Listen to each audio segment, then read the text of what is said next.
Welcome, welcome. Somebody's got a tab open. Hit the mute on that tab, man. Welcome. That was me. I'm an amateur. What's up? That's quite all right. It tells me that we're indeed live, and that was part of the feedback. And it sounds like our sound is good too. Hi, I'm Juggling Lessons. Y'all know me. Hello, Rosemary. Quayd, tell us about yourself.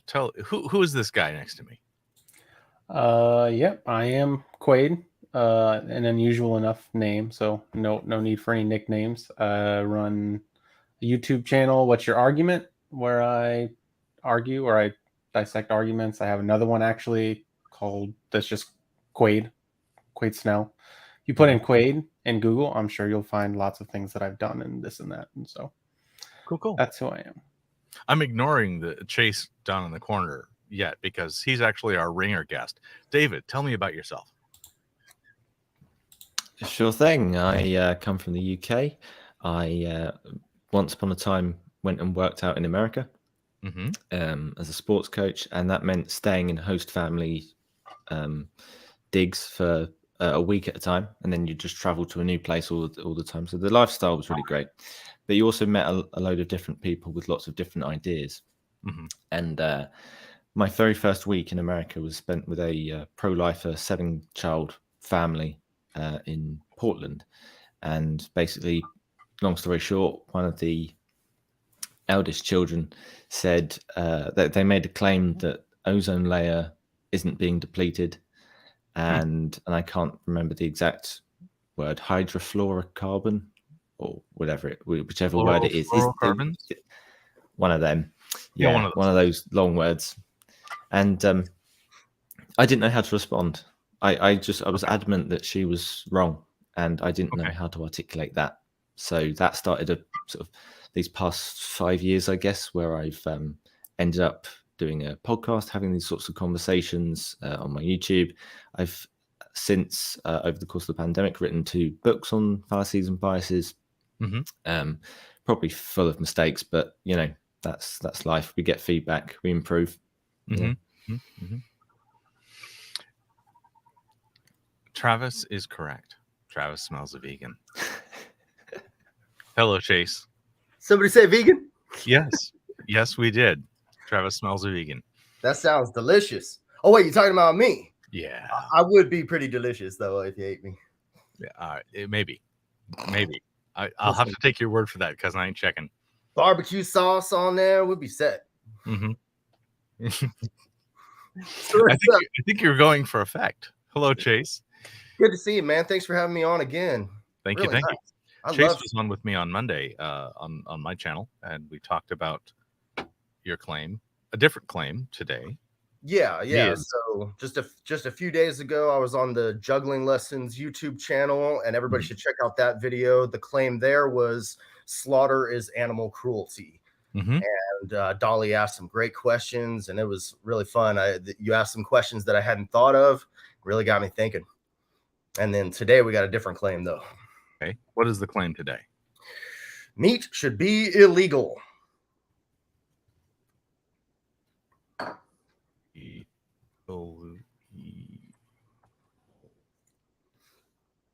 Spell it ILLEAG? No. I don't know how to spell. That close? Meat should be illegal. Am I missing an I in there somewhere? It looks all right. I would just lowercase the I so it contrasts with the 2 L's. Lowercase the I in illegal. That look better? Yeah, it looks good. Good. And if you could just get rid of the I and the L and just say legal. No, I'm just kidding. Okay. That's fine. Good. All right. Quayd or David, would either one of you like to SE this claim? I'm also down to have both of you do it if we have time. Okay. And all at once. Either whatever works for you guys. You could tag team or you could take turns, whatever. Okay. Yeah, I think it'd be better to do it one-on-one or but Either, however you want to do this is fine with me. So, Okay, Quaid, you Yeah, up? same. sure. Okay. David and I will sit in the back and call for us if you want. All right. Sorry, I actually wasn't as fully prepared as I wanted to, but I got what I needed here. All right. Okay. Chase, thanks for talking with me about this. You too. So the claim, let me write it down just because I don't want to misconstrue and I want to make sure I'm getting it exactly right. Meat should be illegal. Yeah. Okay. All right.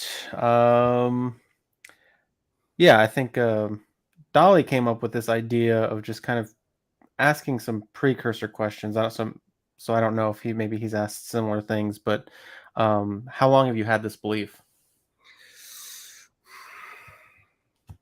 Yeah, I'd say about 12 years, the same amount of time that I've been vegan. Mm-hmm. All right. Okay, great. How confident from 0 to 100% are you that the claim is true? It's interesting to phrase it as the claim is true when it's kind of a normative claim. I'm not sure if I'm correct on that though, but like the confidence level that I have that meat should be illegal is okay. Cool. Is 99%. 99%. Try to hold out that 1% in case I'm wrong about something. I always want to be open-minded enough. Yeah, I'm the same way. So Cool. Makes sense to me. It makes sense to do that. Okay, there's this thing that I've been trying, and I can do this or I cannot do this, but I've also offered to write down my own confidence in the claim and not necessarily share. I can share it if you want to, or we could wait till the end of the conversation and like you could even try to guess my confidence. Okay, yeah. Keep it hidden from me. That would be interesting. Yeah. Okay. All right. It is going to take me a second to think about it, so I apologize. And I just want to say one thing real quick, though, because this can be broken down into two parts, which I'd like to try to address simultaneously as we go. But it's kind of like when the claim is meat should be illegal. That's like, for me, I'm going with an ethical normative claim there. It should be illegal because of the animal cruelty kind of thing. But there's also this question of like, can it be made illegal? Can meat be like, is it feasible, or would it destroy society or something? And I want to combine those to show why we should ban meat, because of the animal cruelty, the ethics, but also that we should ban it, like I guess we should because we can, if that makes sense, and it'll make more sense as we go along. Okay. All right. Yeah. So this versus can it be made illegal? I think your position is that it can be made illegal. So, and that's exactly why. Because I wouldn't advocate that we try to make it illegal if we can't. Gotcha. Okay. Yeah, that makes sense to me too. Okay.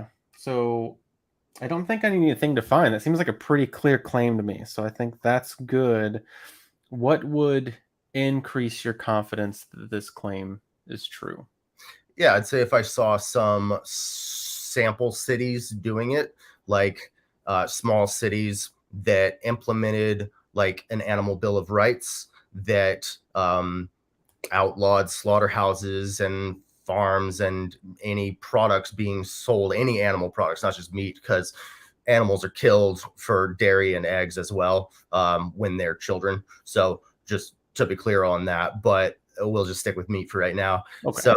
So if I were to see a small, what would most likely happen is like a small progressive city like Berkeley, California or something, in maybe, 5-10 years, something like that, and is my guess. And if that, especially if we saw it working, for multiple years and there wasn't like some instant economic collapse or, revolt from angry meat eaters who, took to the streets to get their dead animal bodies back. Okay. But I don't see it as likely because we have alternatives, Yeah. Yeah, that makes sense. You mentioned working. I'm wondering if you could elaborate, like what would indicate to you that it was working. Basically, just that the laws were clear and as intense as I need them to be, as the animals need them to be. So an animal bill of rights would mean no slaughter at all, right? And thus no animal products being sold. And so I got lost. What was the question again? Just what you meant by working. So what would you want to see from the sample city that's doing this? Yeah. So where the laws are clear and strong, and they're being properly enforced, and that the general population is taking it well or well enough that they're not revolting or anything like that. I think that would do the trick. Okay. All right. So if there's no economic collapse, the laws are clear and they're well defined. I think you said intense. Did I get that right, or is that the wrong word that you used? I just mean like a strong level of defense for the animals, Okay. And then also the population is taking it well. If these things are being met, then your confidence would increase that the claim is true. Yeah. Also, though, I will say as a side note that I'm not sure if our economy deserves to stay up if we're building it off the backs of these animals. So there's that to consider. But what's probably going to happen is a gradual transition through more vegan products being bought and then sold, more availability at restaurants and grocery stores, and it becoming more of a social norm to stand up for animals instead of hurting them. And then progress will spread from there, I think. Okay. All right. What about decrease? What would decrease your confidence? I would say my confidence would decrease if I were shown substantial scientific evidence that humans needed to eat meat in order to be healthy. And that's not the case at all. Quite the opposite. And or if I was shown scientific evidence that meat was better for the environment than plant agriculture, which is just, that's ridiculous. And I can give you stats on that later. But or if I was convinced somehow that animals don't feel pain or value their lives, or they weren't sentient, or that animals didn't actually exist at all, and I was just hallucinating, hard solipsism, I'm being tricked by some demon, but not likely. So, okay, all right. I'm wondering if the reverse of what would increase it would also decrease it. So if we had some sample cities and right, the laws weren't clear, the population wasn't taking it well, these might also decrease. Yeah, that might also decrease my confidence. Now, what I might say is that if there's an initial problem like economic or social disharmony, uprising, then I'm not necessarily saying that meat shouldn't be made illegal, but just that maybe it shouldn't be made illegal as soon as we thought, or as soon as I wanted, or as soon as the animals deserve, because so maybe, we need to wait an extra 10, 20, 50 years. Like, that'd be messed up though, but is what it is, if that's what happened. All right. Yeah, that makes sense. Yeah, you're being really clear. So what information do you have that convinces you that this claim is true? I think it might be good to phrase it as like that this is a good belief, as opposed to that this is true because it's a normative claim. Okay. I'm not sure if I'm right, though. I don't know what your thoughts are on that. I mean, I was going to change it to just correct, if that would help you. Correct. Again, it's kind of subjective. Again, like what you think correct, but I don't know. So you said good. You would prefer, good belief. Okay, a good belief. Okay.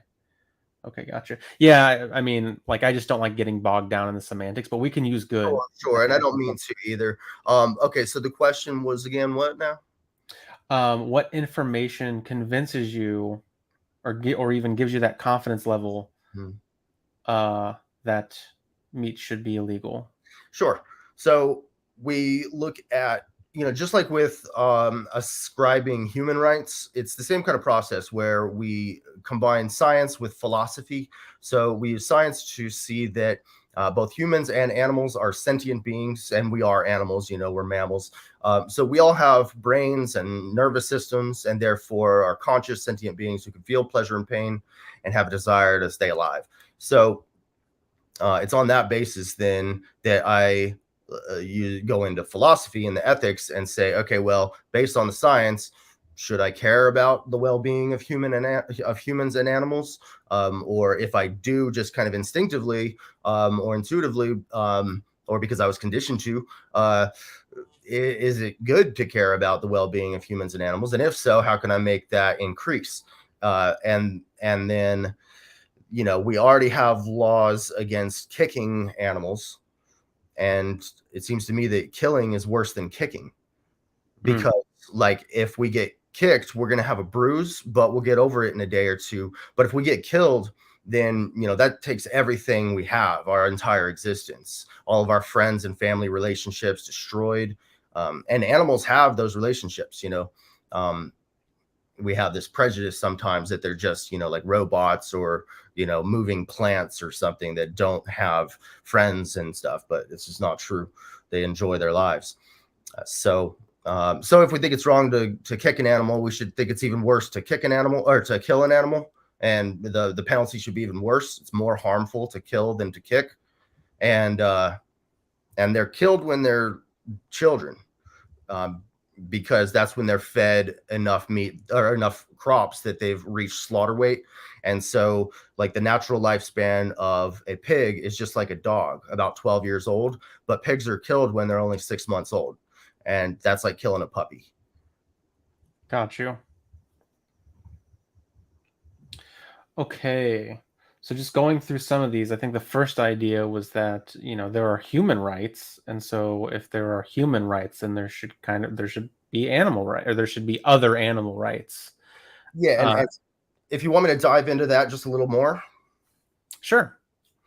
If a human wasn't sentient, like a given human wasn't sentient, they would, like be fully brain dead, vegetative state, not just a coma where they might be able to come out of it later, but like fully brain dead.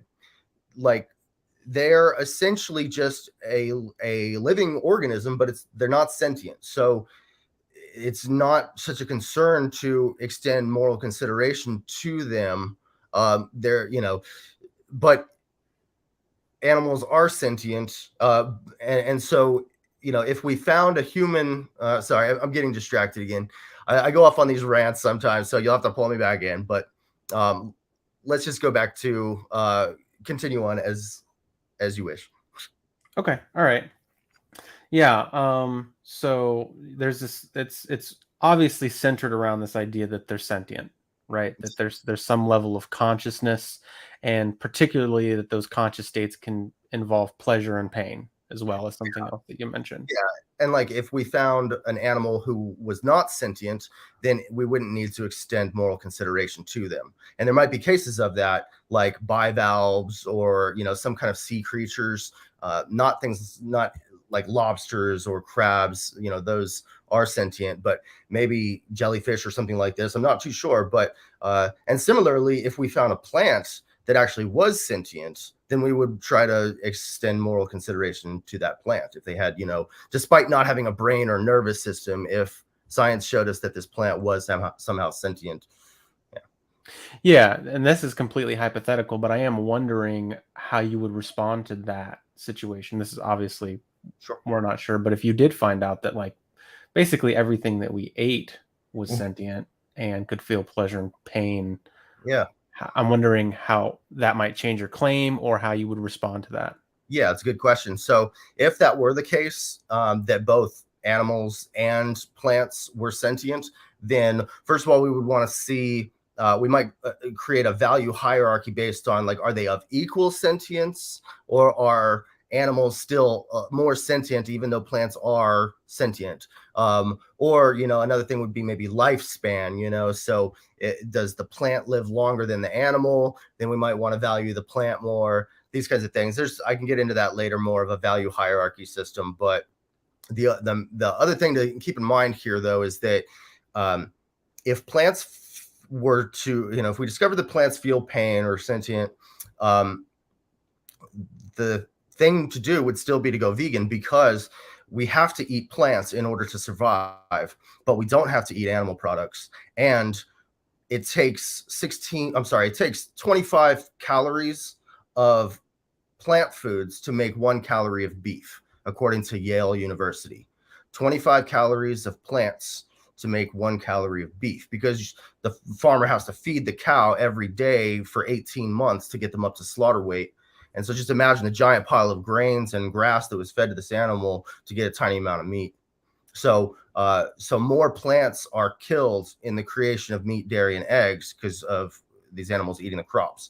So if we care about plants, we should eat them directly, since we have to, rather than filtering a bunch extra through livestock. So there's this consideration also of necessity. So we might figure out, and you would mention that also in it decreasing. If you found out that humans really needed meat, which you don't think they do, right, but if you found that out, that might also change your confidence level. Mm-hmm. Okay. All right. Let's see. Yeah. I only have a little bit of more time here, so I think there's this, I'm trying to form something around this idea of, like, we don't kick animals, so obviously we shouldn't be turning them into meat, because that's like worse, right? Yeah, because, like, you know, current methods of slaughter are a gas chamber for pigs, and they scream and thrash around as they burn from the inside.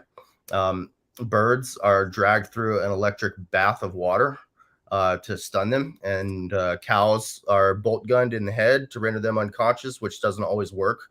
I've seen a cow get bolt gunned 30 times and was still conscious, vomiting through her nose. This was a dairy cow, puking and screaming and freaking out, and then they finally just slit her throat. All the animals get their throats slit when they're children, and even the mothers are young, and then they sent that off as ground beef for the school lunch program for the kids. Yeah. So method seems to also be a big factor here as well. Yeah, but there's no such thing as humane slaughter as well, if you want to dive into that. Okay. Yeah, I would. I definitely agree with that. I'm wondering, this may be totally irrelevant, but I just want to bring out this idea of, this is obviously not what we're doing, but the idea of euthanasia. It seems like, I think maybe you will or won't agree. Do you think that we could end the life of something ethically? Do you think that's okay? All right. I was just wondering. Someone, just because I don't want to objectify them. These animals are individuals who care how they're treated. You know, they're not just an object like someone, but I understand that's how we've spoke about them, you know. But anyway, so sorry, what was your question? It was just basically, do you think we can end the life of a being ethically? Okay, so, like, I put my dog to sleep when he was 14, super sad. But it was because, you know, it was a mercy killing. I was doing him a favor because his quality of life had deteriorated to the point that it wasn't worth living. He was in pain and this kind of thing. So, and I would want someone to do that for me as well. So I support euthanasia when it's real euthanasia, but that's not what's happening in slaughterhouses. That's also not what's happening in dog shelters and cat shelters. They're being killed at a young age because people won't adopt. They're buying pets instead. So adopt, don't shop. But so that's not what's happening in slaughterhouses, though. They're being tortured and killed at an early age, and they smell the blood and they see their dead friends in front of them, and they hear the screams, and they know what's happening. They know what's coming. You can watch the movie Dominion, starring Joaquin Phoenix, on YouTube, Dominion, and see the truth, undercover investigations. But even if they were killed quickly and painlessly, that's still murder, right? We wouldn't want it done to us, so why call it humane? It's like if I shot you in your sleep in the head, no pain, no fear.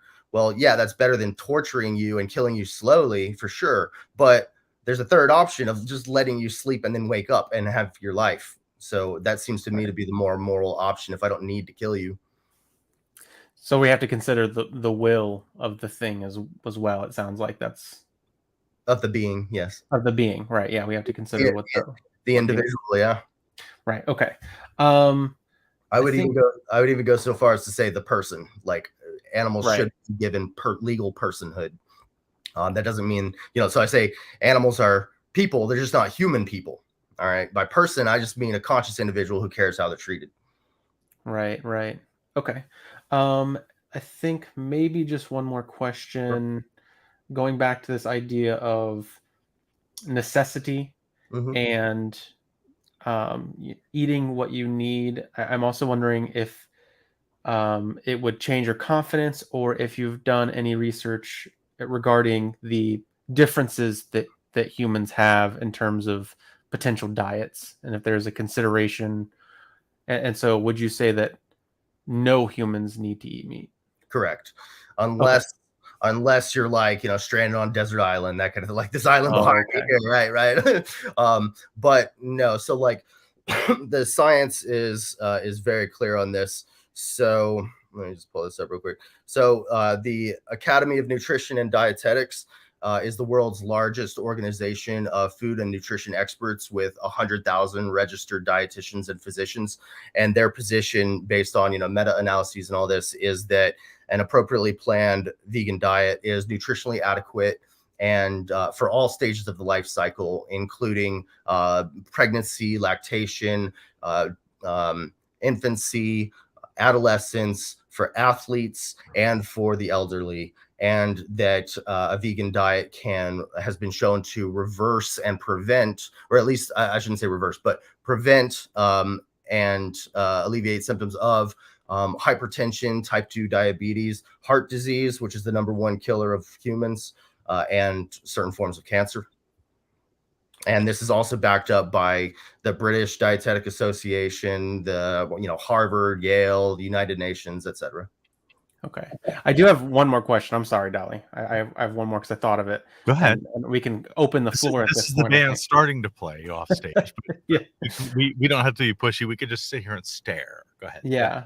And this might come down to the issue in definition, but when we're talking about meat, I'm wondering if this changes if we're talking about lab-grown meat. I'm not super concerned about lab-grown meat ethically, because the idea there is you just extract cells from a living animal without hurting them or ever killing them. And I don't know how they do that. Maybe it's just like a hair sample or a little blood drawn or whatever. But then I think they can like replicate the cells in a petri dish and make a steak.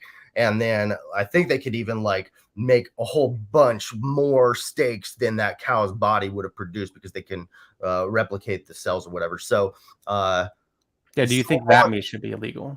No. I mean, that's not, because slaughter is animal cruelty. Like, that's the reason I want meat illegal. So if you take out the slaughter, or the exploitation, though, is still a consideration, though, because when we start treating individuals as a resource, as something to be somewhat objectified, though in this idea we're trying to respect them and not cause harm, I just have concerns that wouldn't actually happen. It wouldn't be enforced, and that one cow that they're drawing from would actually end up getting mistreated. But if that were really prevented, then I'm not sure. If it's like a rescue animal and stuff, it's just that's not high on my list of concerns. Okay. Can you guess my confidence level? That's the last one. Sorry. Well, I don't really know you, but so it's hard to say either way where you started or where you ended. I also I don't feel like I got enough time, and it's not your fault, I realize, but if I'd had more time, I could have explained a lot more of the philosophy and the practicality, but I think I did a decent job. But you already made your day by saying you don't know. Yeah, true. But I'm trying to gauge, like, where you might have started and how convincing I might have been to see where you ended up. And, the fact that you guys are all street epistemologists, leads me to believe that you're open-minded and eager for truth. And I think you guys care about ethics, because it seems like, most of the, I don't know, like, we are a low control group, therefore yes and no along a bell curve. yeah. So there you go. So I guess I would say maybe you probably started at a low confidence and ended at a medium low, because you probably need to see more evidence about the health and the environment, and you might need to see some slaughterhouse videos. Like, again, watch Dominion on YouTube starring Joaquin Phoenix. So yeah, that's my guess. Okay. May I throw you to the wolves? One at a time in a fenced enclosure with protections. Come on. And Chase, jump in with us. David, jump in with us. This is the panelists and the audience now asking the questions. Sure thing. Yep. Do you want me to read this particular one out? Oh, sure. Go ahead. I don't know how this works here, so yeah, I'll just give me guidance and I'll just follow. Rosemary Fellner, I hope your name is pronounced correctly there. I'm wondering how Chase would want to handle a case where a doctor says a person has nutritional needs that can better be met by having meat. Yeah, so it's basic. Okay, yeah, so food allergies was listed there as well. So I'll say one thing, that I got a friend named Dale Hendrickson, who is a cartoonist for The Simpsons. Really cool. And he's vegan for the animals, and he has like 50 different allergies. He makes it work because he's so against slaughter. And it's a pain in the ass taking him to a restaurant, because we gotta like spend. He's like asking the waiter, like, okay, we got to get it without this, that, and the other thing. And so he just kind of figured, well, I've already got to eliminate a bunch of things from my diet because of these allergies. I might as well just add meat, dairy, and eggs to the list so I can save some lives. Not a big deal. But if somebody had an actual, and I'm not aware of any medical condition, and I've done research, but if there were a medical condition where someone required animal products, then pending that person is not a total jerk, like a serial killer or somebody who, whose life is probably not as valuable as a pig or a dog, somebody who's out there causing mad harm, child abuser or something, right? And give more preference to those animals because they're innocent, gentle.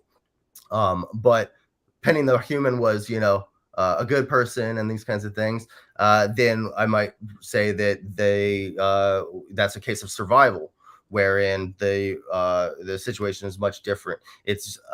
It might still be immoral to kill, like under my framework, it might still be immoral to kill someone, even if I had to, but at least it's understandable, because it was a survival situation. But that's way different than killing for a snack,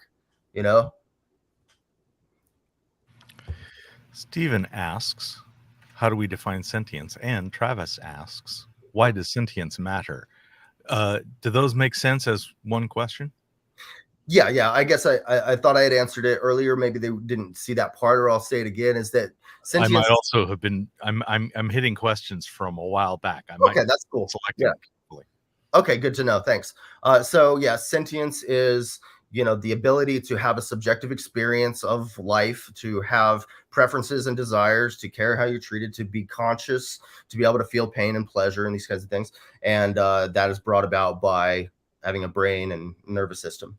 And why should we care about sentient beings? Because that's why we care about us, like ourselves, because like we wouldn't be able to care if we weren't sentient. And humans, we care about them because they're sentient. If they weren't sentient, they would be like a plant, and it would not be necessary to really care for them, because they wouldn't care how they're treated, because they wouldn't have a brain or nervous system. Gina asks, what would the moral opponent say about making meat illegal? And do I need to expand any of those terms, what a moral opponent is? No. Okay, so moral opponent. Yeah, I mean, there's lots of, fallacy-ridden excuses that I've heard for abusing animals for our taste pleasure. None of them work, clearly, as I'm not been dissuaded. But okay. None of them are compelling to you. Mm-hmm. No, I mean, some more so than others. I'd say the strongest argument is that there's no ethical consumption under capitalism. Mm-hmm. But there's a lot of problems with that. I don't know if, I mean, I can give a quick list of that if you like. Yeah, so like the point of no ethical consumption under capitalism is that everything we buy has some kind of exploitation in it, whether it's worker exploitation because the rich are exploiting the labor wealth of the workers. I am a communist, and some human exploitation is worse than others, like slave labor or sweatshop labor, and some of that stuff makes our phones and computers and stuff, so and my t-shirt, who knows, right? And so I don't know what level of cruelty or exploitation is happening in those industries, and it's also kind of unavoidable because we need a phone and a computer to function in modern society. Good luck getting to jobs and stuff, and another thing is like frequency of cruelty. So like I only buy a phone or a shirt or a computer, very rarely. But if I'm buying animal products, I'm buying them like 3 times a day. So I'm constantly contributing to cruelty, and I know it's cruelty because I know the animals are killed for this, and I know that it's we know they're killed before their prime, and now you guys know that they're killed when they're children. And if you watch the videos, you'll see that they're not killed in any kind of humane way, which doesn't even exist. Okay. So, and it's just an appeal to hypocrisy by saying, oh, well, vegans buy cell phones and that causes cruelty. Therefore, I can buy meat. It causes cruelty, but that's an appeal to hypocrisy. Another thing would be an appeal to futility because, human rights matter. I'm a human rights activist as well. And so we don't want to just throw our hands up and say, oh, well, we can't stop human exploitation under capitalism. So we might as well not even try. Or we might as well, not even try to stop hurting animals with our purchases. But there are things we can do. But boycotting those factories might, where human exploitation is happening, might make it worse for those workers because they might have to then, if that factory closes, they might have no job at all and go hungry. Or they might have to work at a worse factory where they're treated worse and that kind of thing. Sure. I don't want to ramble for too long. That's fine. David, there's just a lot of nuance to all this stuff, I haven't let you talk at all, man. Do you have any questions, any thoughts that you would like to inject in this? Hundreds. Switch to you. Yeah, go ahead. Sure. So the claim is meat should be illegal. Correct? Yes. So should roadkill be illegal? No. So to clarify, when I say meat, I basically just mean slaughter. Because most of the meat, again, with lab-grown meat, I'm not talking about that. I think the best thing to do if you find some roadkill is, maybe move it off to the side, and maybe let wild animals who need to eat flesh eat that dead body rather than you, because also it can.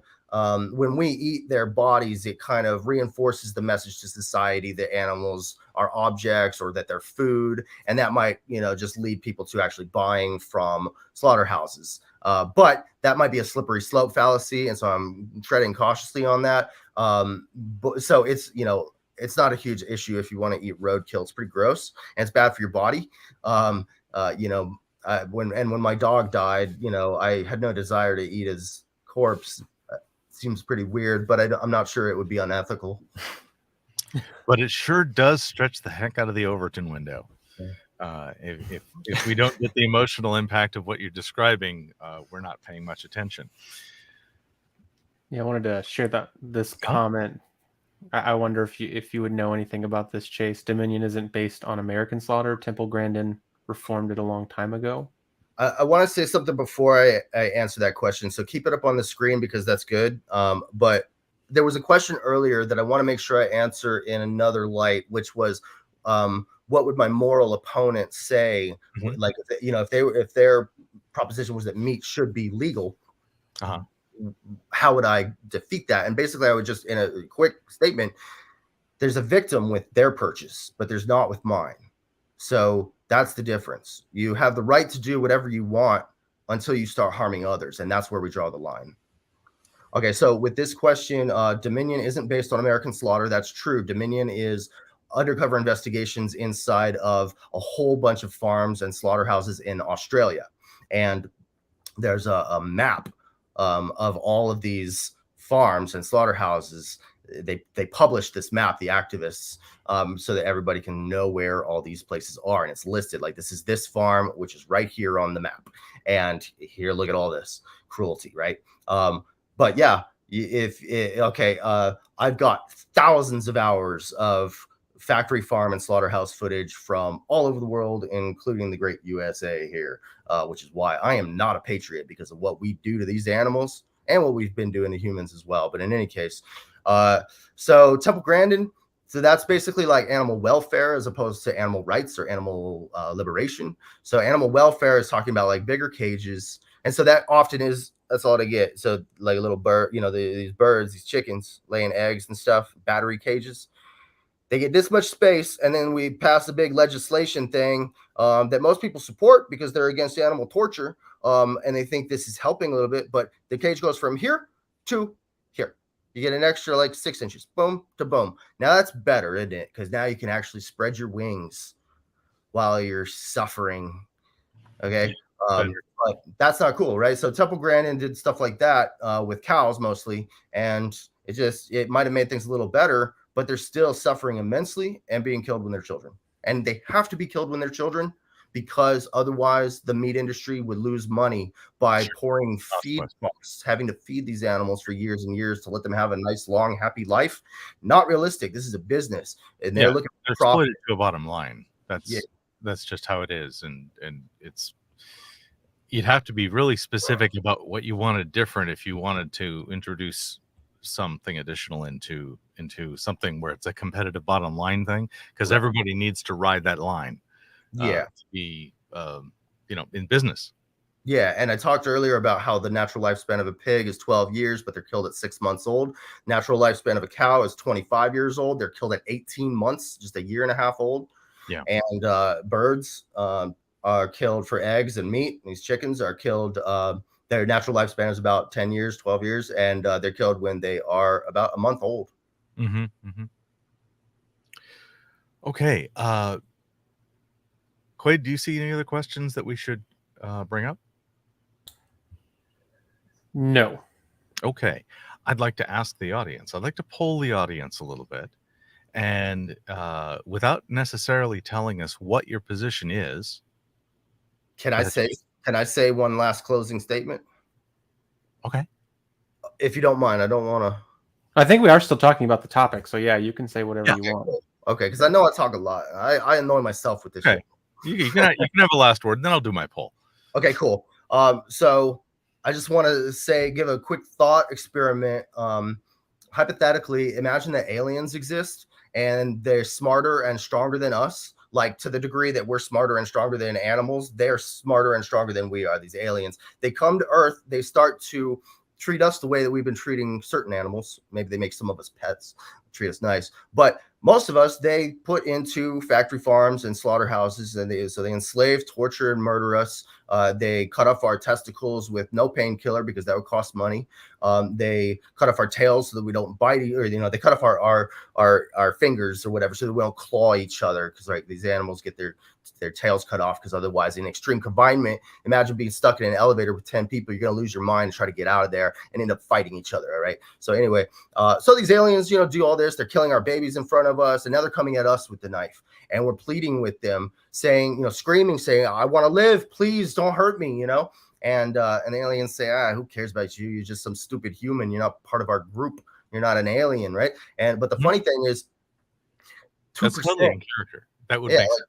Like 2% of the aliens are vegan aliens. And they're saying to the other aliens, hey, guys, why don't we be nice to the humans? Like, it doesn't matter that they're not part of our group. It doesn't matter. Like, they didn't get to choose to be born human. We didn't get to choose to be born aliens. What matters is these humans are sentient. They feel pain and pleasure. They have a brain and a nervous system. They want to live. They got friends and family that they care about. We got no right to do this to them. We can just eat these plants and be vegan aliens. But what's happening is the regular aliens who are slaughtering the humans are laughing at the vegan aliens, saying, what do you care about these stupid humans for? They're not part of our group. They're not part of our species. So we can discriminate against them. Mm-hmm. And it's called speciesism.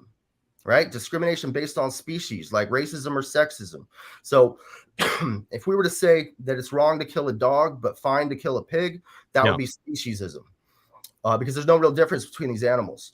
And if we were to say humans matter, but animals don't, that would also be speciesism, because we are just mammals, and nobody gets to choose how they're born, and there's nothing wrong with being different. So we should just be nice to everybody.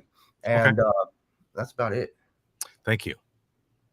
Now I'd like to do a poll, and it's directly about this now.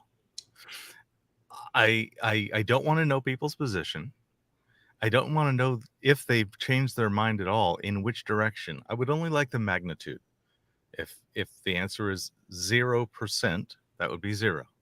If the answer is you remove 2%, that would be 2.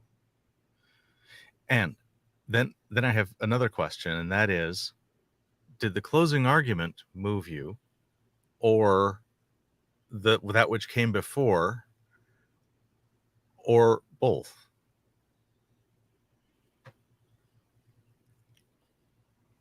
Did you guys on the panel understand what I was asking for? Oh, is that for us? I was wondering if that was for us. That's for the audience, actually. And okay, so right. far, I understood it. Yeah, I have a 0. Yeah, definitely. I have a 0.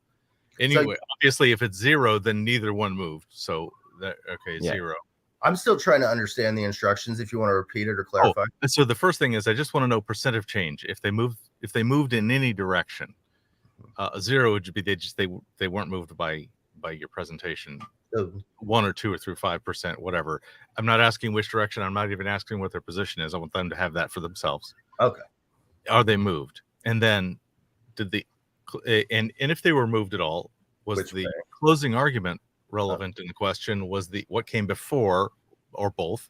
Mm-hmm. Anyway, thank you, Chase. Yeah, that was a lot of fun. Can you see the chat? I haven't been watching it because I had it full screen. Okay, cool. But you'll be able to see the chat and see the results of the poll as they coming up. I didn't set a poll; they're just answering with simple answers. Okay, cool. Let's see what we got here. Thank you. Should I put? I shouldn't put my vote in though. Yes, you can put your vote in. we absolutely want to hear what you have to say. Your own position, change your own position. Everybody's names are next to their name comment. Not a blind poll at all. Oh, and I see another poll. How much has your position moved? Okay. So somebody back there, I don't know, is that you, Quayd, or is that a ghost in the machine somewhere is making polls for us? That's great. Oh, no, that's not me. No. Okay, yeah. So somebody put in the two of the same. Removed. No, somebody put in a YouTube poll that as to how much you removed, the first part. So thank you for that poll. So far it has 16 votes, and it's 62% have been not moved, 19% moved 1 to 5%, 12% removed 6 to 10%, and 6% removed over 10%. Cool. And I would audience feedback direct. Thank you. Yeah. And then I'm seeing a YouTube poll. Meat should be illegal with 29 votes. Did you already talk about that one? Where it says disagree that meat should be illegal is the majority, 82%. Neutral is 13% for neutral. And then agree that meat should be illegal is only 3%. Come on, y'all. But was that before? Tough audience, I guess. When was that? That means you're talking to the right people. Right. Well, when was that poll? Was that I think that one was early in the process. I don't actually see it myself. Yeah, it was almost at the beginning of the conversation. Can we do that poll again then to see if if those? I don't actually know who's typing that poll. Yeah, I'm not making that. I'm assuming they're listening. Also, we don't know. Like, there's about 10 of us who are volunteers that can run this show. Okay. Any of them could be doing that. They're allowed. That's permitted. Okay, yeah, because there's no name next to it. It looks like, but also that might not be a very scientific poll because during the live stream we don't know it. Oh yeah, for sure. More people. It's just a feedback from our own audience. It's a self-selected. Yeah. Yep. I wonder if Reed's around somewhere. I feel like it could be. It's very likely the kind of thing that Reed might do. Can we do a new I'm being poll. told to be nice. Am I being mean? Anyway, I don't know how to make polls, so I can't make a poll. Okay. But I think it would be cool if we did another one that just said like how many people, you know, think it should be illegal now. I certainly don't object. Whoever's typing polls, I Oh, invite that. So, David, our other guest, we've hardly let you speak. Did you have something to bring to us today? Did you have a claim you would like us to SE? Do you want to see us on something? Do you have a meta? Are you here to hang out and look for the date? I could do a little bit of everything. I mean, I slightly sarcastically might come forward and say, my claim is street epistemologists don't make enough claims. Oh, but we can't really go many Yeah. places with that. Maybe, I don't know. I'm trying to It's a bit change tongue in that. cheek. I just want to put this up there too because I thought it was a good question. Yeah. Is making something illegal the best way to reduce a practice? That's a really good question. Yeah. So, so there's, unless somebody else wants to answer that before I do my thing. I can throw out just the first thing that comes to mind, which is prohibition, and that did not work at all. Mm-hmm. Okay, so the thing with prohibition is that, first of all, that was prohibiting a product that didn't have a victim, except for the consumer who didn't get to drink anymore. But that is different than oppressing a marginalized group of individuals.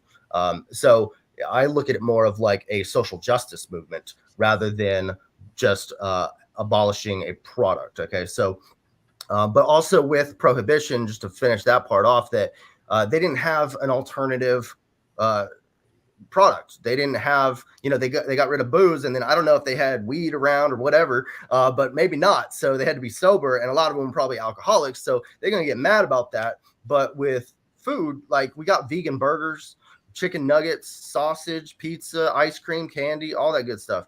And we got rice, pasta, fruits, vegetables, seeds, nuts, beans, bread. It's all about the seasoning and the sauce. Come on now, just become a better cook. But so there's also this push to reduce or even ban animal products because of the environmental cost of animal agriculture, and there's also support for reducing it because of the health aspects, the health benefits of a plant-based diet. So I don't foresee much resistance in that sense, but also, so I would look at it more like a social justice movement. With like nobody expected women to get the right to vote. Nobody expected civil rights or gay marriage, but it happened. And in a short amount of time, once activists really started fighting for it. So we see this time and time again, and there's many different ways to accomplish this through education, motivation, protests, contacting your local politicians, etc. And then the society starts to change. And once you get enough people, and we don't even need like 51% of the population to make this happen. Look at the California fur ban. We already banned the sale of fur in California because of the animal cruelty. It started in a small city of West Hollywood, and then spread to Berkeley, California, and then San Francisco, Los Angeles, and then we took over the whole state. And that was a $40 million per year industry, and we beat it with like 300 activists. And then other states are starting to introduce similar anti-fur legislation, and many countries have already banned fur. So now, granted, a lot of people have more of a vested interest in eating animal products than they do wearing fur, but they're starting to realize that there's no difference between killing an animal for their fur versus killing an animal for their flesh. Both of it is needless animal cruelty committed simply for pleasure, right? The vanity of wearing a coat, the style of looking like you're important, or the vanity, the pleasure of the taste bud. I do want to just briefly remind anybody who is thinking about calling in that this isn't a debate show. You can debate in the comments. It's not a debate show yet, anyway. It might be. We'll try to avoid that. Yeah, we try to. It is just to ask questions and to try to understand. So, yeah. All right. I don't know how you guys do it, honestly, because when I hear somebody preaching about something, I Yeah. gotta like, I want to know more. I'll ask some questions. I love SC. Don't get me wrong, but I'm like, I got some things to say about this. I just do both. That's how I get it out of my system and then other Yeah. platforms, and then Yeah, you get I the can, edited who's willing to let everything go. Go ahead, David. I was only just going to pick up on something. Quayd brought it up with you earlier about the social and economic circumstances possibly superseding this particular thing.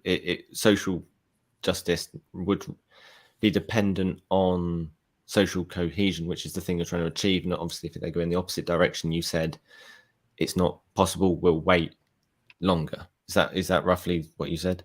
Yeah, I mean, if like I got to work within what's, you know, real and practical, though a lot of times, you know, the harder we push, you know, like kind of fake it till you make it kind of thing, where you talk about full animal liberation and you fight for that rather than fighting for incremental steps, as incremental steps naturally happen, right? But you're pushing for the full justice is the thing. But yeah, so but it's going to be it's going to be a slow progression. It's not like we're going to be able to ban meat overnight, you know, but it's going to happen. So I just to throw something in there, I had a wonderful conversation along the same lines. I think it might have been New Year's Eve, actually. And there were two claims that were made. And I won't say whether it's my own or theirs or two other people or whether I was involved at all. But I'll just throw two claims out there and you can give feedback. So my friend makes the claim that he would prefer these animals to be extinct rather than suffering. Yeah. And would you agree with that? Definitely. Okay. And the second claim, I can explain why real quick if you want. Sure. Yeah. Okay. So I only care about individuals who actually exist right now. So like I'm not going to have any kids, and it's lovely. But I'm not harming anybody by not having kids. I'm not, you know, taking away someone's life. They don't exist. They were never born. But these other individuals have a vested interest in staying alive. They care about their experience. And to cut it short would be cruel. Okay, so the second claim feeds on the back of that and is another friend.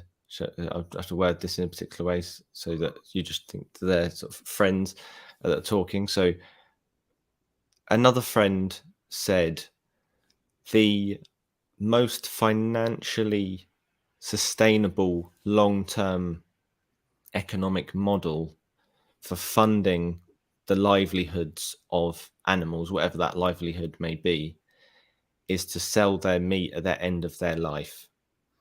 So that could be not young kills, but it could be old kills, and those are two opposing claims. I didn't know what you made of the second claim. Yeah, the only way I would be okay with that, is if they were like rescued animals. So what we do already is we rescue animals from factory farms and slaughterhouses, transport them to an animal sanctuary where they get belly rubs until they die peacefully in their sleep, or we euthanize them once they need a mercy killing.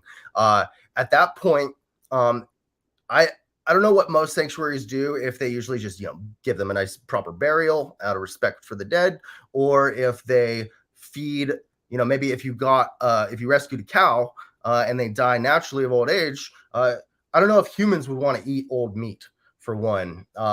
It might not be good, but also you feed that to rescued cats, right? Rescued carnivore animals who need to eat meat could then eat that, you know. But really, dogs and cats can be healthy on a vegan diet as well. Science is clear on that. You can look it up.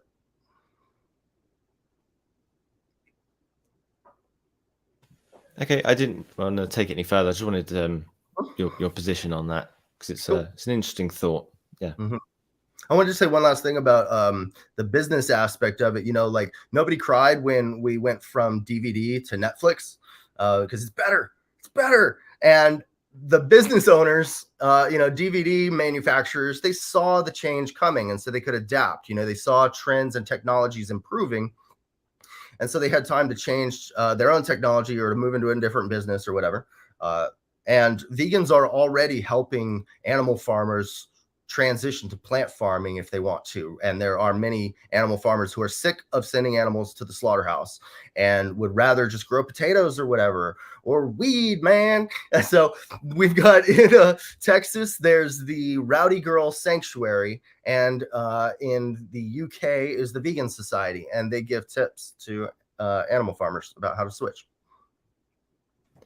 Can I throw something out there as well? I don't want to. If somebody else has got something to say, then you can say it. But I want to really sort of pinpoint something within your own epistemology. So I've heard you several times so far use the words "nobody claims" for several different ideas that you've put forward. It's an exaggeration, yeah. Okay, so that's yeah, that's fine. So it's the question I wanted to ask is it I don't know exactly how to word this, so forgive me, but what would be your reaction to somebody else who spoke in such absolutes? It depends on the issue. Like I said, I've got that 1% in my mind ready to hear whatever anybody's got as to why slaughter is not animal cruelty or why it's, necessary or whatever. But when we talk about child abuse, generally speaking, when any of us talk about child abuse, we're pretty intense about it, right? Especially if we just saw some video evidence of the child abuse, we'd probably be a little traumatized, hopefully a little angry enough to take action to save that child or to prevent future child abuse to other children. And if we were the victim, how would we want people to fight for us? Just shrug their shoulders and be like, yeah, we'll get around to it. Maybe after we handle the rights of other groups, then we'll get to you. But in the meantime, we're going to keep you in this cage and come at you with this fucking knife. I don't understand.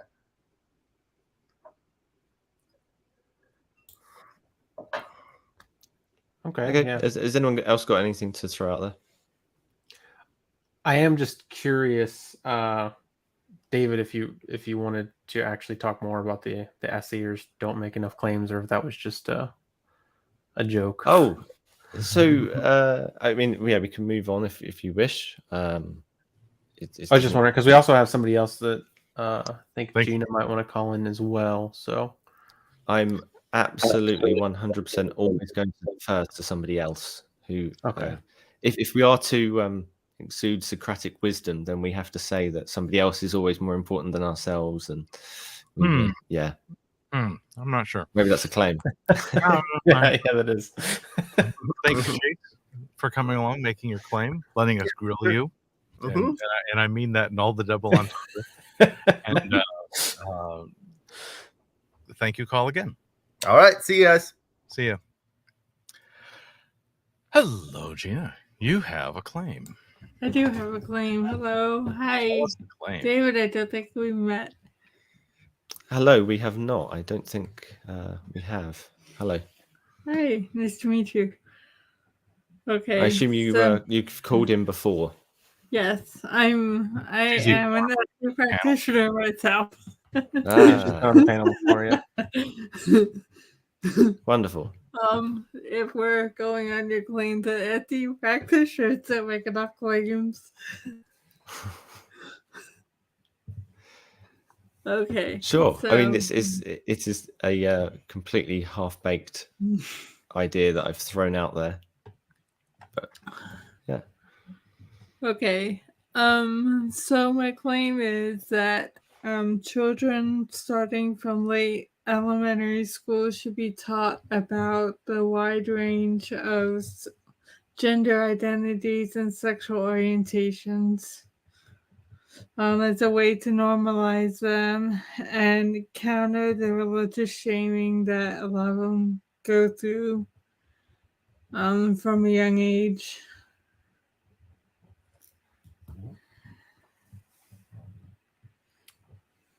You typing it out, Dali?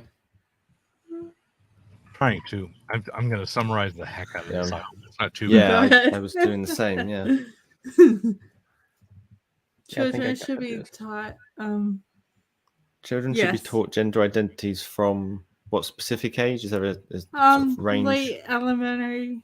I would talk about 5th or 6th grade, after the age of 10. Okay.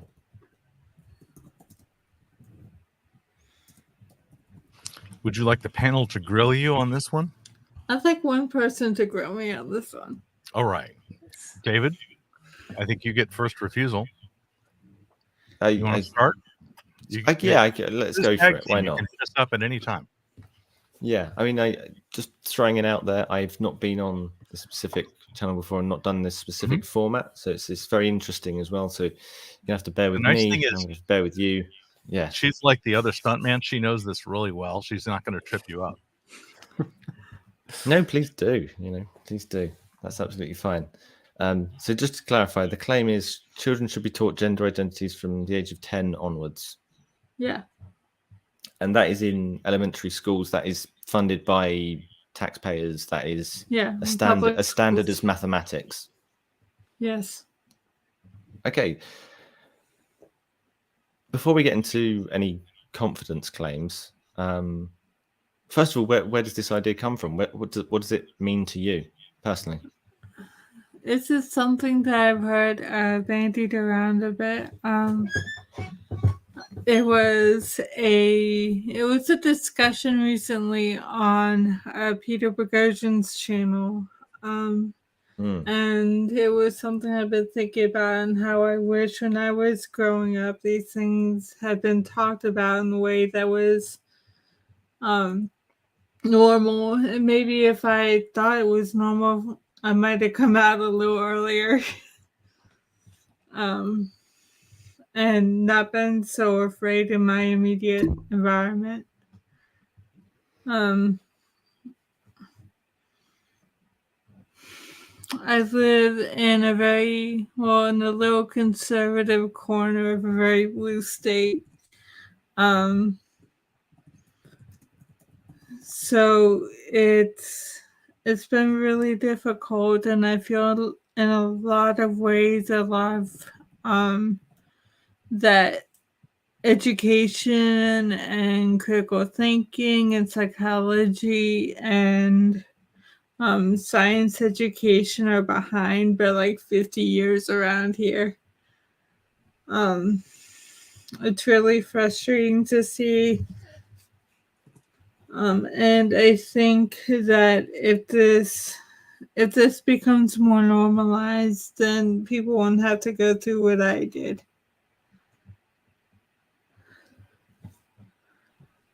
So just to clarify, for my own sake, you do not have to answer any particular questions, obviously, and I'm sure you're definitely aware of this. What is it that you have gone through that you're willing to share?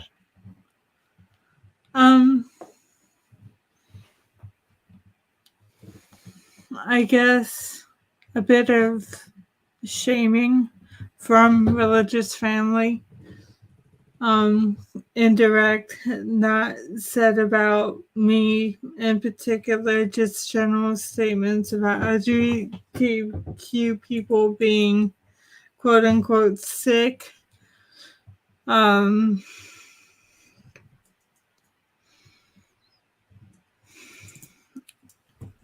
sorry. I think I should leave it there. That's quite all right. Yeah, that's okay. That's absolutely fine. You don't have to answer anything.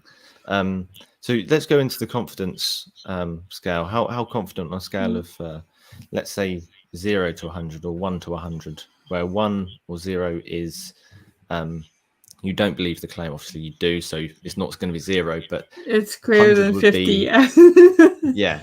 So what number on a scale of 1 to 100, where 100 is absolutely certain this needs to be done? I think it's at 70 right now. 70%. I am making notes, so if there is a little pause, I know I've done so many live streams before, and I just hate the silence. So everyone, just bear with me. I realize maybe I'm going to make a claim here, but silence is probably quite good for thinking. So yeah, maybe I'm just making a claim. Okay, 70% confidence. Mm-hmm. Lovely. Okay, so when you were growing up in this particular area and you didn't get the education that you wanted, then is that telling me to pause? It's telling you that you did pause. It's giving you a thumbs up for pausing. Oh, okay. Somebody somewhere in the ethosphere, somebody. Okay, that's absolutely fine. So that's okay. So where I was going with that, sorry, was the specific education that you say that you didn't get. What would that consist of that you would now implement?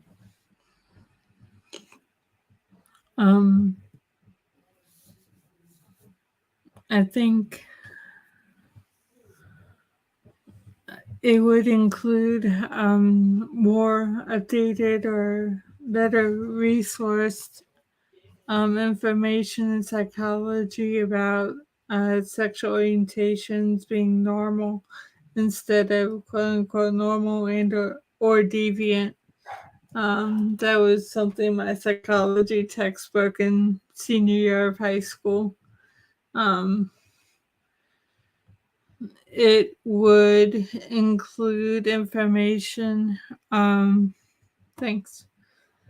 It would include information about how gender identities are different from biological sex, how it would include maybe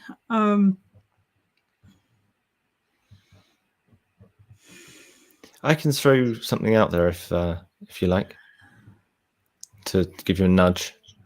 Okay. So it just so happens that I teach kids, and so I Monday to Sunday, as it will be sort of in September, I'll be with a range of different children at this age and lower, teaching them sport.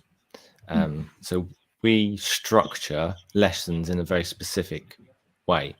So then we start small, and then we gradually build up to, say, for example, if it's sport, it would be starting with them and their ball, or them and their bat, or them and their sort of stick. And then they, through various different sections of the lesson, by the end, they'll be able to do some sort of game or match application of that skill that they learned. Does that make sense? I think so. You're talking about incrementally. How would you start to introduce these topics to the younger children, and sure thing, gradually over time give them more information? Yeah. So what sort of information would you start with, and what sort of information are you sort of building towards? So you've got the conclusion, which is, if I'm getting you correctly, would be acceptance of various different identities, gender identities, and gender expressions, etc. So where does that education start? What's the most basic, fundamental? Say, if we're building up in mathematics towards one day them doing calculus, we start with 1 + 1 = 2. What is your 1 + 1 = 2?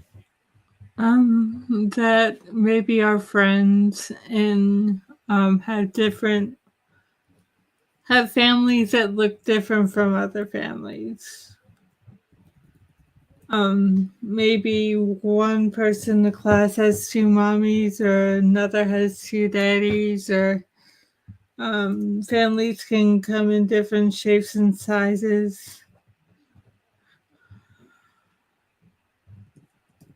Does that make sense?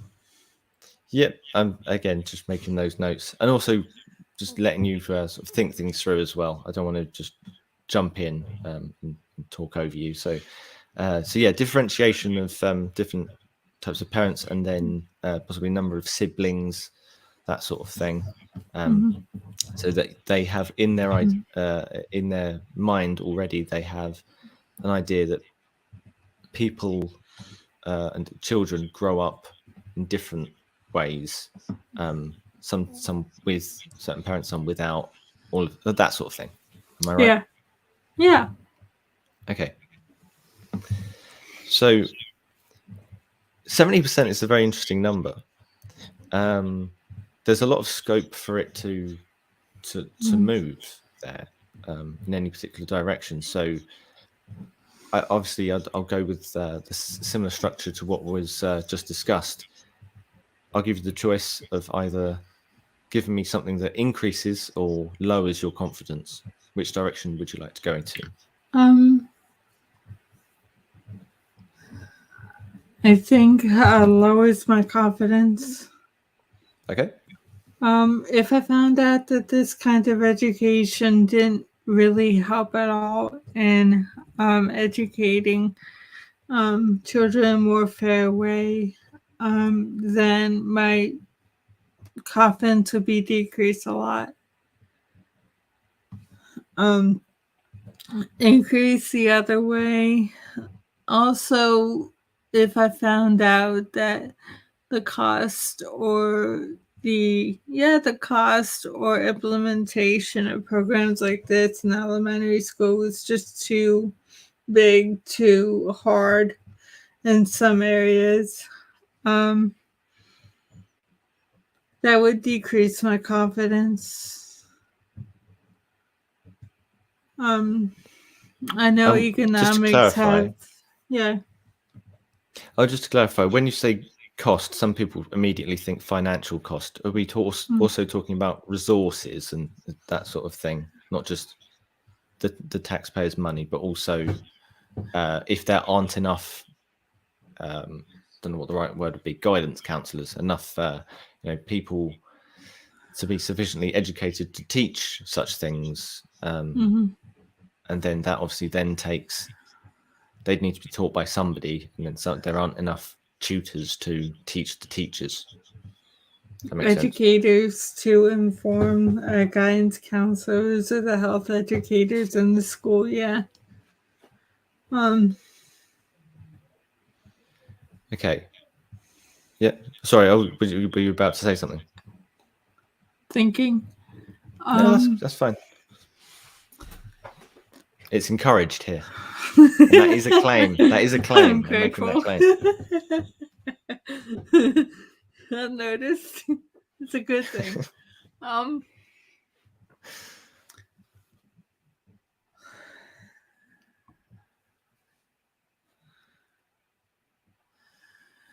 I think there is that, like, some school districts just don't have those kind of resources.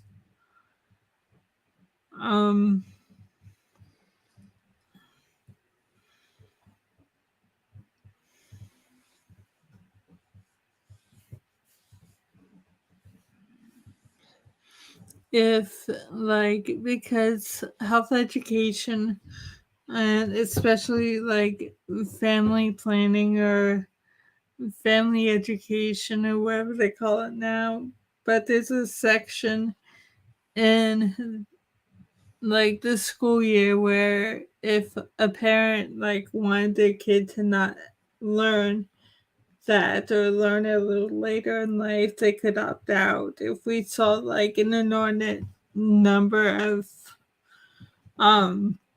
parents opting out of a more comprehensive education like this, like more than half saying they didn't want their kids to learn about this in elementary school, then I would probably have to rethink it. Okay. Can I also throw something out there? Just to clarify the claim. So, is there much of a difference between teaching them in secondary when they're older, say 11 to 16 years of age? Is there a difference between the information being received, without putting words in your mouth, too late? I think I don't know. I hadn't really thought about it. Say, for example, if they receive the information at 70, and it was given all out to Yeah, when people they- went for OAPs and their pension, and it said on their pension, like, oh, this is, by the way, that would be too late. I assume you would I think so, yeah. concur. Because the younger children are just naturally more open to learning. And might have an easier time of absorbing information and accepting something as normal than someone who spent like 70 years of their life believing the opposite. They might have a harder time. So yeah, I've got to be very careful with I realize I'm in the habit of saying we would say, and I'm giving my opinion. Some people think. Yeah, me and my army of one. So I've now lost my thought because of my own ego. No, that's fine. So, oh yes, of course. So there could be, for example, the argument made. There we go. That says there's a lot of different topics that need to be prioritized first. Take an example of mathematics, or it might be that some people value a variety of different lessons, and as such, there is less time given to the particular topic you want taught. Where on out of like all the subjects, all the things that could be taught from the maths, English, science that is currently highly prioritized to the arts, that sort of thing, which are not prioritized as much, particularly in UK education.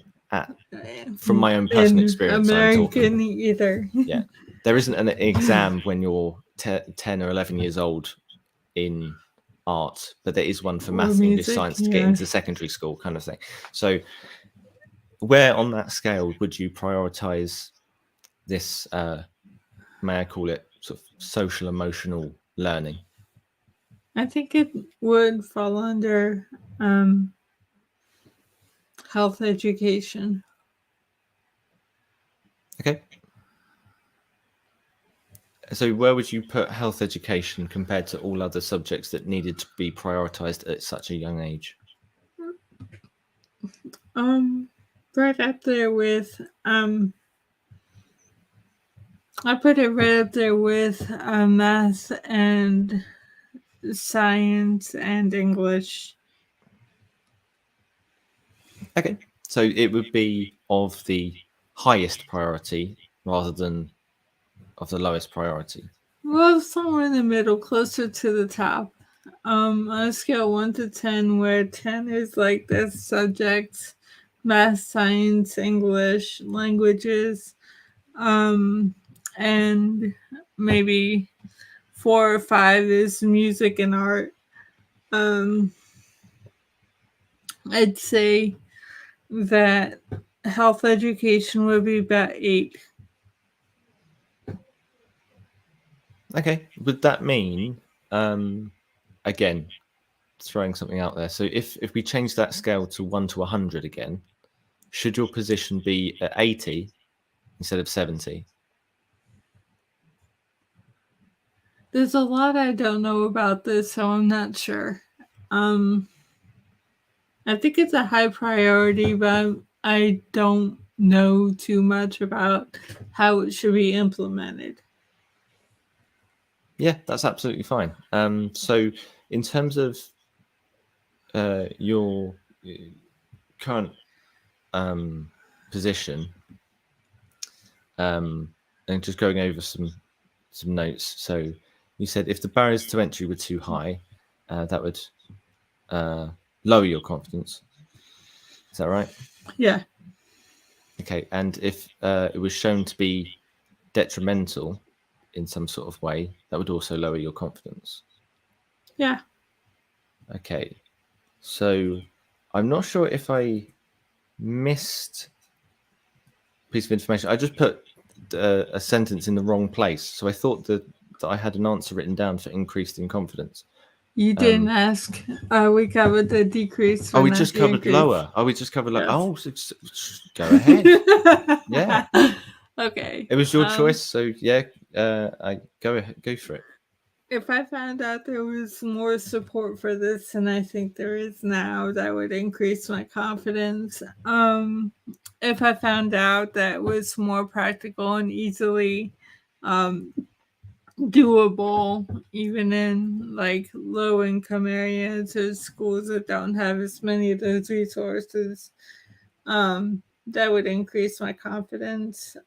Seeing it tested and seeing success with it, in my area especially, it would help. It would probably increase my confidence. It's not only an important thing, but a helpful thing. Actually seeing what I hope would happen, like if children were taught about this as if it were normal from a young age, then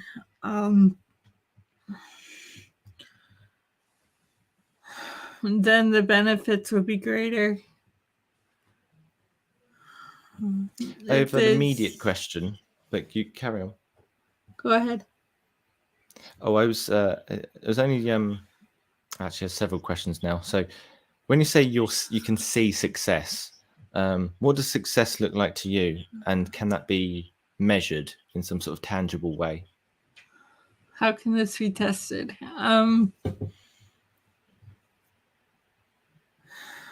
I think it would have to be over time.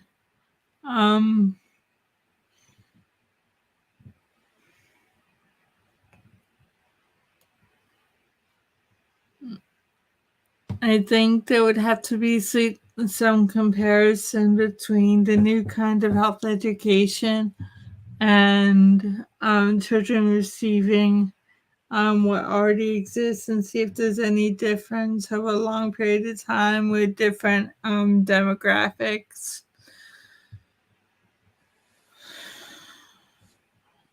There would have to be a survey among both parents and the children. This would all have to be, completely opt-in. They actually know that this is a test case. I'm really not good at hypothesizing about these kinds of tests or test design. That's absolutely fine. This is why we have these conversations.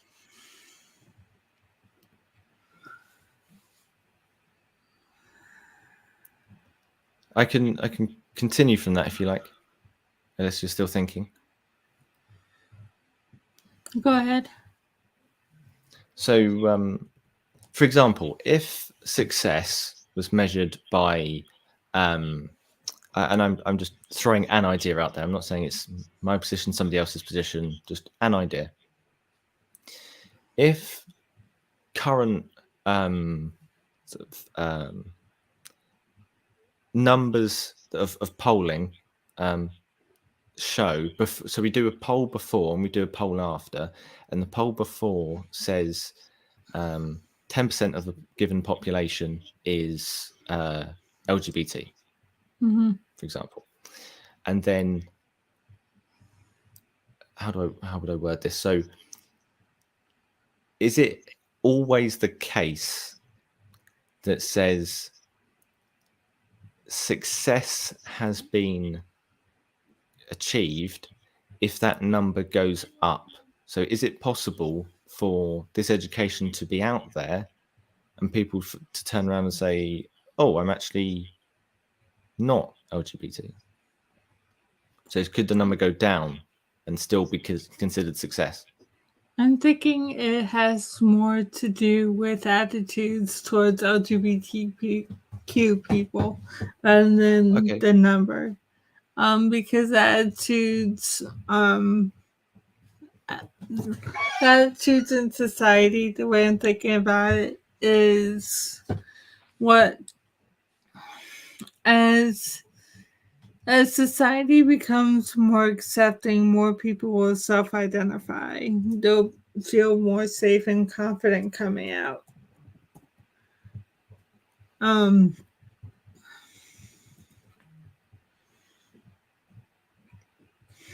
I can throw something else out there as well. Okay, go ahead. So, okay, is there a correlation between widespread acceptance or otherwise of LGBT and how many people are out of the closet? I think it's a two-way correlation. It's like a cycle. Like the more people come out, the more accepting society gets, and which encourages more people to come out.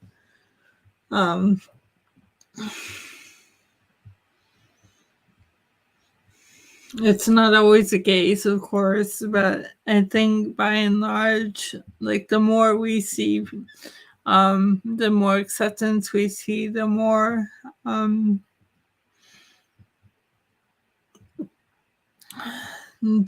acceptance we see, the more people will identify themselves. So if I'm getting this claim correct, so success would not be measured by the numbers of people that are out, but by people's attitudes. Would a better metric of success be, maybe it's a step too far away, but crime rates? Crime rates towards LGBTQ people? Yeah, so would there be a correlation between people who don't accept LGBT and crimes against LGBT? Like anti-LGBT sentiment drives like crimes against them. Maybe.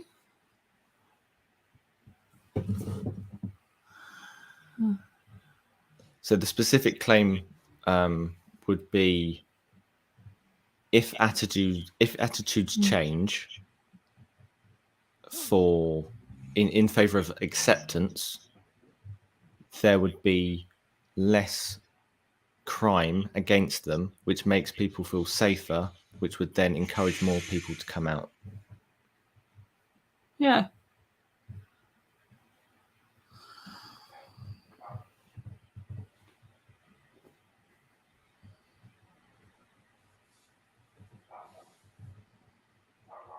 That's a good way of putting it. And by extension, this education at such a young age will deliver this measure of success. I hope so. To a confidence rate of 70%. It probably would. Okay. My only other question would be, has your confidence level changed at all? But we can go after Q&A. Not yet. As well, if you like. Not yet. Yeah. That's fine. Has anybody Thank else you, got David. anything to add? No, thank you. That was lovely.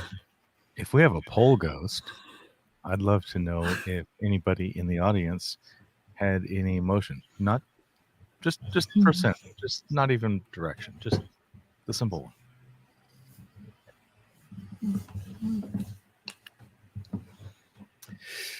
Thank you, David. That rocked. Thank you, Gina. That was Thank you. Cool. I think we are now waiting for a caller. Make sure I have the copy, the clipboard, the comments, the clip. Yeah, I have a couple questions if you don't mind, Gina. Go ahead, Quayd. Good to see you. Good to see you too. So yeah, I guess I'll start with, at one point you had mentioned, I think this, if I'm understanding correctly, maybe I had it incorrect, but this idea of like combating like conservative, what would be the correct word, or perceptions or ideas, maybe even like religious indoctrination or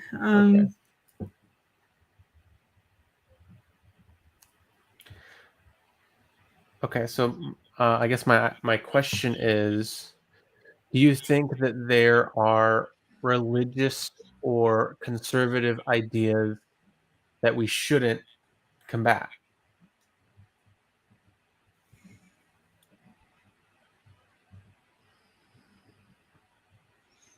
I think. Ooh, that's a good question. I don't want to paint all religious as conservative or all conservative as religious. Specifically talking about those in that little corner. They're both. I think it depends on the belief and the harm or indirect harm it does to the individuals or the people in their surroundings. Okay. Yeah, that makes sense.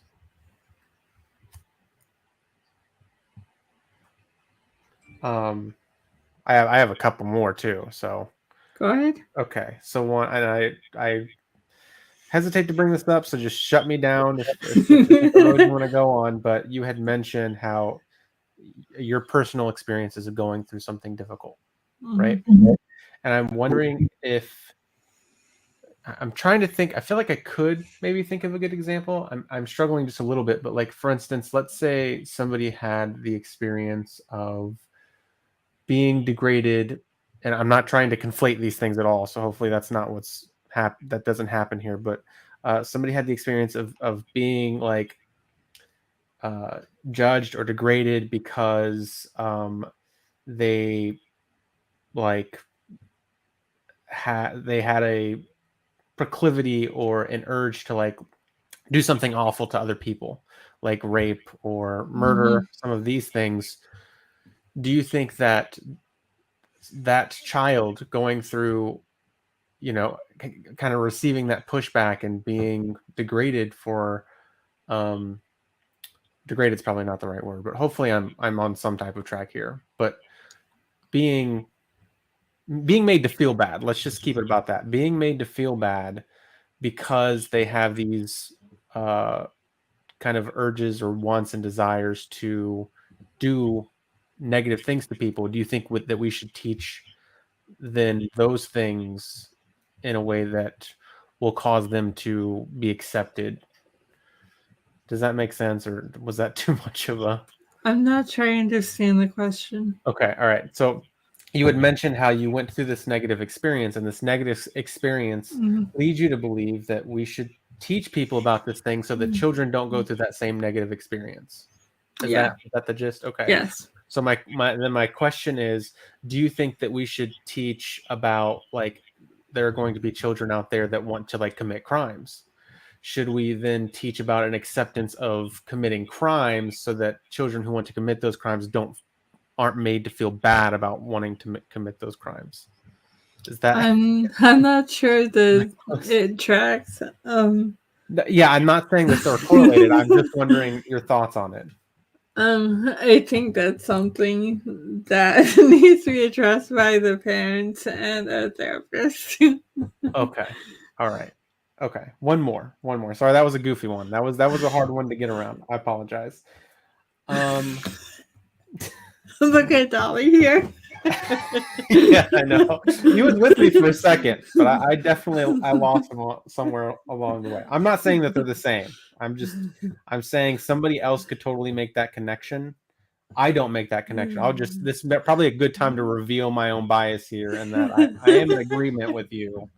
I'm just talking about the epistemology here. Okay, so and then there was also this idea of more than half don't want it. If you found out more than half of the parents didn't want it, I think that was the idea, right? Yeah. So then I'm wondering now about this idea of, if you went back in time and we did a poll of parents who didn't want schools to be integrated, would you then say, oh, we shouldn't integrate schools now because parents don't want it? I'm not sure I would go there either. Okay. All right. That was it.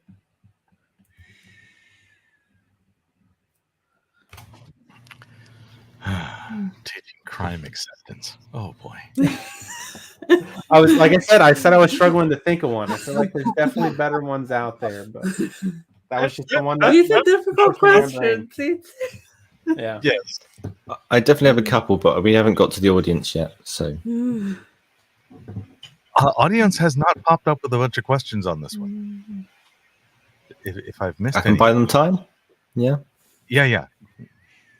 Sure thing. So 2 points that are completely different, actually. So I did ask whether this education should go in one direction, so it should go to the secondary schools, perhaps as a I wasn't saying we should or whatever, but it's to be contemplated. So if the claim is that this education is as important or close to being as important as something like mathematics, I know, and I'll make the claim that I, even so much as this morning, have been working with teaching kids as young as 18 months, and they are just sort of learning, again, going back to the sports, they're just learning their bodies. They don't even know what a knee is or an elbow. So we have to sort of try and get that foundation first before we move on.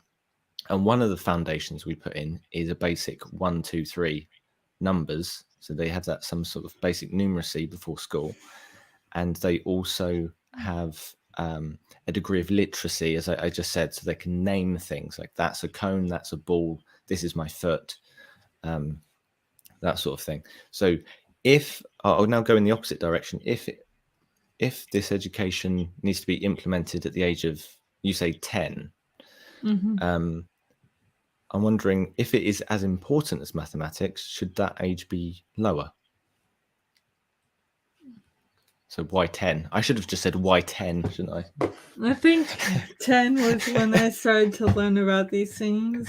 And I think Rosemary in the comments said 10 is about the age when people or children start to learn about sex education.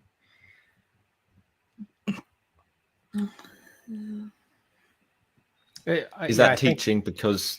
Oh, sorry. No, you're good. Go ahead.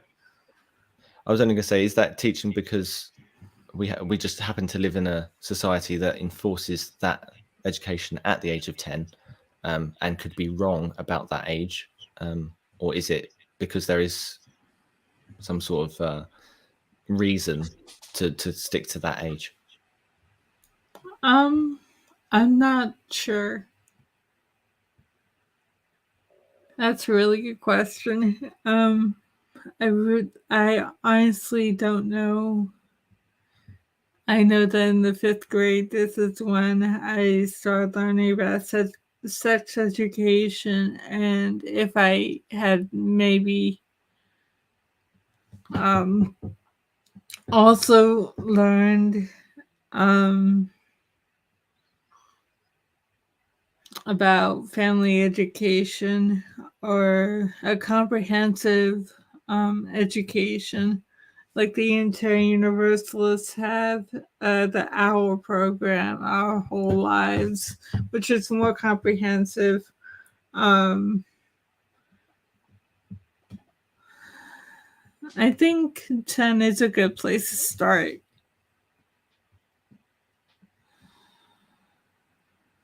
And that was my first question. I'm happy to throw out the second very quickly if you like. But there's is there some from the audience coming? I don't think that if kids are more vulnerable of becoming gay after receiving this education, would that change your mind? I don't think that's something that could happen because it's pretty much inborn. Okay. We're learning to accept this as normal rather than try to change anybody into becoming this. Let me see if I can read that back to you. If more people said they were gay after receiving this education and, checked 3 years later, so it wasn't just a reaction, you would interpret that as more people admitting that they were already gay than more people choosing to be gay? I think so, yeah. Okay. Yeah, if I can piggyback off of that as well too. If you found out, and again, hypothetical, if you found out children were more likely to say they were gay or even say they were, let's say, trans, and then later regret those decisions, regret those experiences, or have negative experiences, would that change your mind? I don't know.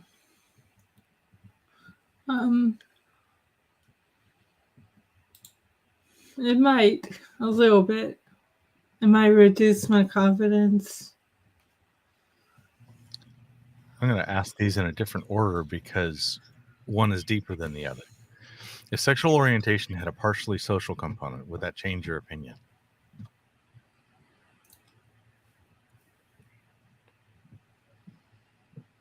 Oh, good Oh, one. I hadn't thought about that because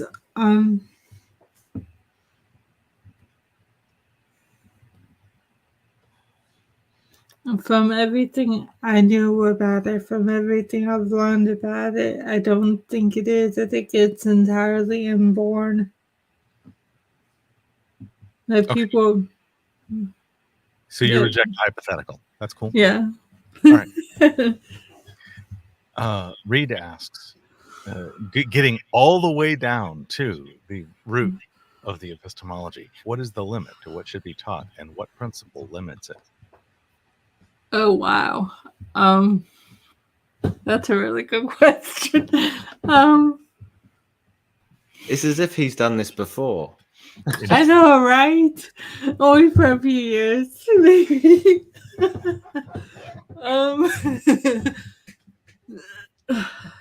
Okay. Can you put the question back up again?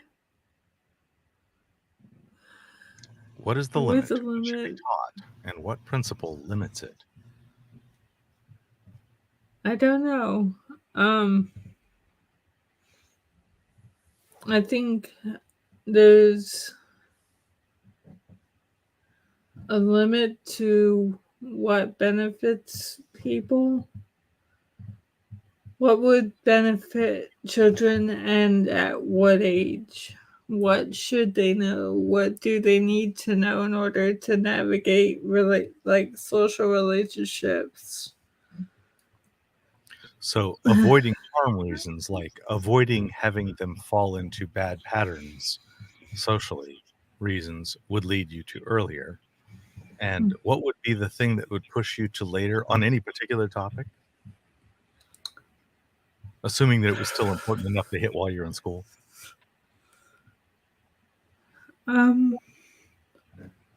If we found out that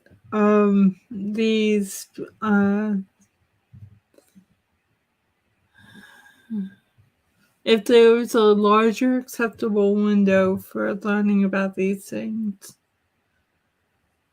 if I found out that a 16-year-old in David's example could benefit just as much as a 10-year-old. Okay, so you measure them at 18, and they both have an equally good attitude toward LGBT people and their own acceptance of if they are queer, that kind of thing. And do the they difference know of whether you talk at 16. Do they know of friends or family members who are queer? Sure. I was saying, if we found that the people that were taught at 10 and the people that were taught at 16 at 18 still it turned out to have equal acceptance, would that be an example that we should wait till later? Well, we could wait till later. Okay, so that's an example of could wait till later. Give me an example of a topic, not this one, that I shouldn't teach before 12, but I should teach while they're still in school.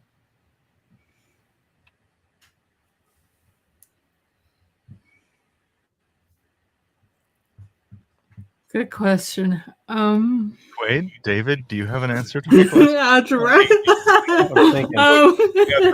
I'm thinking Just like advanced math. Or Could you clarify the question again, just so I've got it right? Give me an example of something that we should teach while they're still in school, but we shouldn't teach till they're at least, say, 12. And feel free to Taxes. adjust that age for your example. Oh yeah, maybe some home ec stuff. Yeah. Taxes. Yeah, that was a good one. Yeah, Yeah, taxes. I I like taxes. Yeah, taxes. I started home economics at 11. So carry on. I think I did home ec at what, 12? Okay. So what's the harm with teaching home ec 2 years earlier than that? I don't think I would have had the coordination or the safety mind or Okay. You're not ready to take on that skill. Yeah. Okay. All right. Is there a skill in what you want to teach them regarding how to treat people of alternate sexuality? If I teach them too early, does it not work? I think there's a social maturity.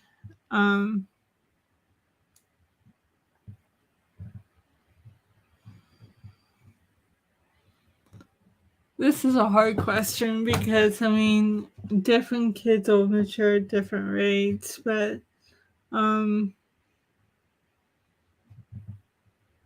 think we found the answer to Reed's question. It's a question of their own maturity and readiness to receive it.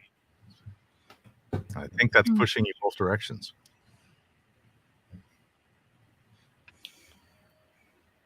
Good questions.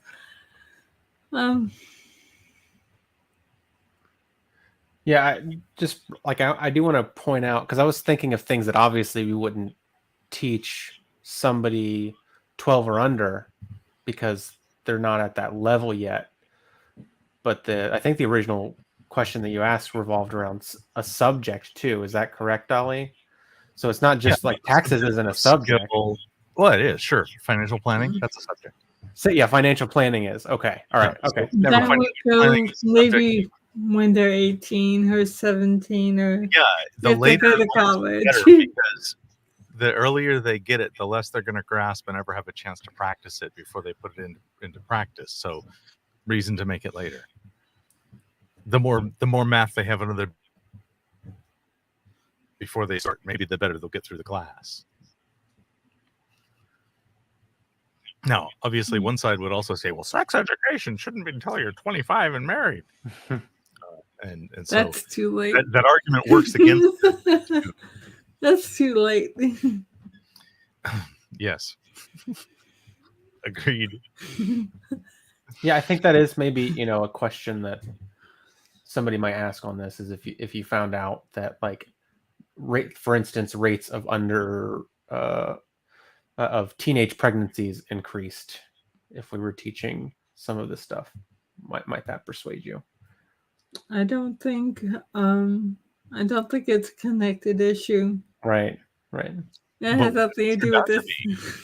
What if it turns out that having an accepting attitude about sexual deviation gives you permission to sexually deviate away from what your parents told you because they are anti-gay, so you've already proven that they're wrong, and therefore you don't need a condom? That's bad logic, but that is logic appropriate to the age group. I see what you mean, but yeah, I don't think comprehensive sex education would go that direction.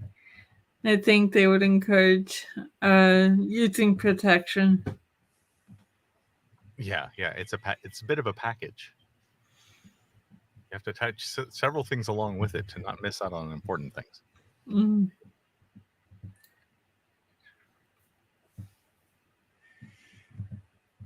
I'm gonna take down that banner because I want to go back to. I think this is hard.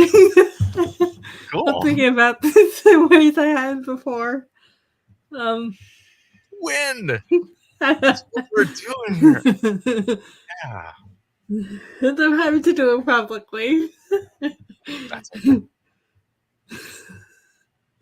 More people get to benefit from it then.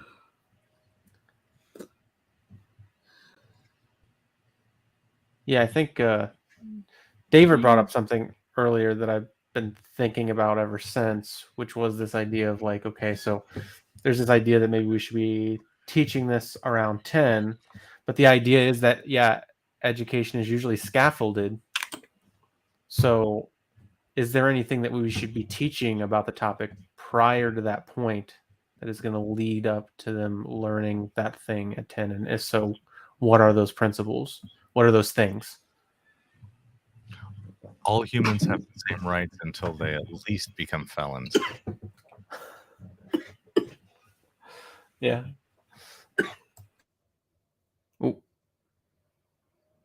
I think she I think she's having a coughing break. Sasha asks, should religion be able to withhold lessons on evolution or human sexuality? I think this is a bit on the topic of like parents getting to choose which education their children are exposed to. Yeah, should religion be able to? Good point. I wonder if somebody's going to make a claim. Oh, Kenny, next time. We'll come back around to it. Felons, such American-centric speech. Tell me, David, what would be the British-centric way of saying what I just said? Australians. Gotcha. That's a historical. That's an empire joke. No, we would say prisoners, I guess. Prisoners. Okay. Yeah, felons. We understand what we're talking about. We're roughly speaking the same language. Mm-hmm. Cool. Well, we are almost at our 2 hours. Thank you, David, for coming. You were a delight, and you showed me some very cool ways to do SE. You did just as well as all the rest of us. You did at least as well as I did. I didn't do any SE. No, you did better than I did. So thank you. You are so welcome anytime. I don't know when the midweek floating call-in show is, but the next one on Saturday is going to be at the same time, which for me in Pacific time is noon. So I'll see you next Saturday, and I might see you all in the middle of the week for our midweek call-in show, depending on when people are available. And we like to float it around so that it's available to all the different creators. So, yeah, thanks for the claim, Gina. Nice meeting you, David. I don't know if we've ever met before, but we probably haven't. No, and I reiterate that point to Gina as well. Mm-hmm. Does anybody want to have the last word? Thank you all for challenging questions. Thank you. Thanks everyone that chat too.